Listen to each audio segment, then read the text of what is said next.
भारत है 67वें स्थान पे, चाइना है 9वें स्थान पे, पाकिस्तान है 52वें स्थान पे।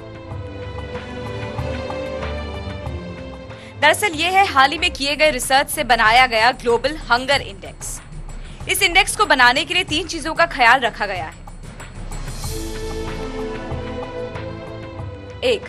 कुपोषित बच्चों की संख्या, दूसरा बाल मृत्यु और तीसरा कितने लोगों को कम खाना मिलता है, कम कैलोरीज मिलती है। इसी इंडेक्स में पाया गया कि भारत है 67वें स्थान पे। ये इसलिए भी है क्योंकि हमारे देश में अंडरवेट बच्चों की संख्या बहुत ज्यादा है। महिलाओं और बच्चों का न्यूट्रिशन लेवल बहुत कम है।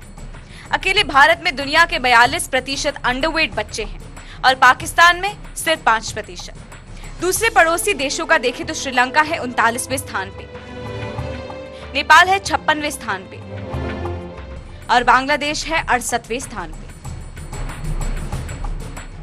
देश की इकोनॉमी का भूख से कोई लेना देना नहीं है, लोगों की तरक्की का भूख से कोई लेना देना नहीं है।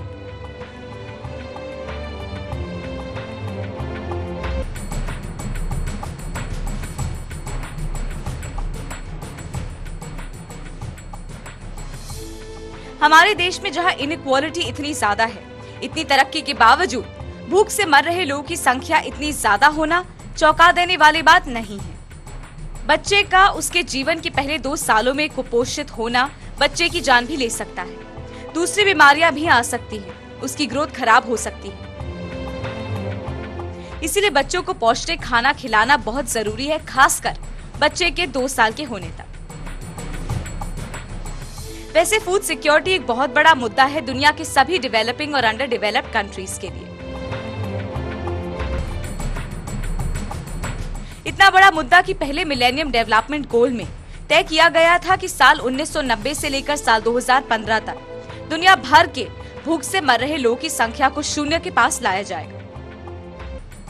अभी तो हम उस टारगेट के पास भी नहीं है। साल 1990 से काफी सुधार आया है देशों की स्थिति में, पर जैसे जैसे आबादी बढ़ रही है, स्थिति में आया सुधार भी छोटा लगने लग गया है।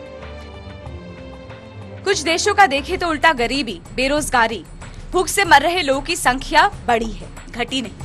पिछले साल जहां मंदी के कारण भूखे रह रहे लोगों की संख्या 1 बिलियन को पार कर चुकी थी, वही साल 2010 में यह आंकड़ा गिरा, पर अभी का आंकड़ा भी अच्छा नहीं है। एशियन देशों का हाल फिर भी इतना भयंकर नहीं है। सब सहारन अफ्रीका का हाल बहुत चौंका देने वाला है। अगर बच्चों की स्थिति सुधारनी है तो सबसे पहले महिला की स्थिति सुधारनी होगी। उसे पौष्टिक खाना मिलेगा तो ही वो अपने बच्चे को पौष्टिक खाना दे पाएगी। इसके अलावा एड्स, HIV, कैंसर जैसी बीमारियों ने भी देश की स्थिति खराब की हुई है। जागरूकता फैलाने के अलावा भी ये जरूरी है कि खाना पहुंचे लोगों तक, देश के सभी लोगों